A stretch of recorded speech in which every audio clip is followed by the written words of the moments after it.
Okay, I've brought Mr. Brainhead here to explain a little bit about how neurogenesis meditative therapy works to actually change your brain chemistry and why it's necessary to use this meditative process to change thought. Okay, so what we have here, don't laugh, I'm not an artist, but so Mr. Brainhead, we have three different regions.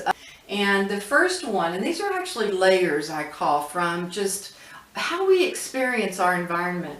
But the first one is our conscious mind. And this is where we have logic and reasoning, where we sort of make conscious decisions. We don't do things with this filter that we aren't aware of. So this is really our awareness mind. The second filter, which is really critical, which is why it's called the critical mind filter, this is the gatekeeper.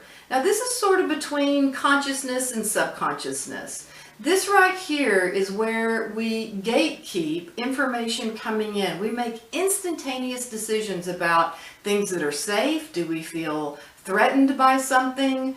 And this is based on, this filter for our information and our environment is based on deeply embedded beliefs that have been developed since early childhood. A lot of these belief systems have been used in our past. This is our subconscious mind, the deepest part of our mind. We developed those early belief systems really as survival skills. If you have anxiety, chances are you have had some trauma. And in my book, and if you don't have the book, I really suggest you get it for this reason. I help you go through developing a trauma timeline. Again, most anxiety sufferers have had trauma. This timeline not only helps you to acknowledge that yes, you've had trauma, and obviously that's the result of some of your anxiety, but why?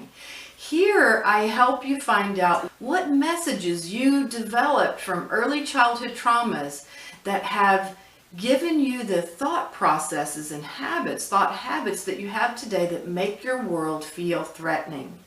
So these are some of the thoughts that we have to change. They worked for us at that time, but they become so protective that it makes everything in our environment feel threatening.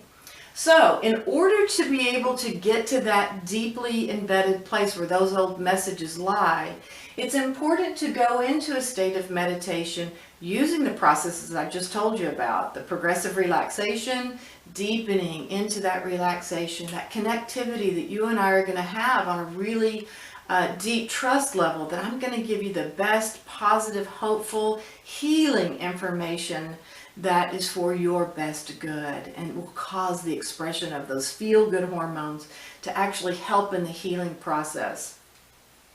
So when we do that, when we get into those deep states of relaxation, these gatekeepers, these barriers that protect us from changing these thoughts, just sort of melt away so that we can get into those deep thought processes to change them for your highest good.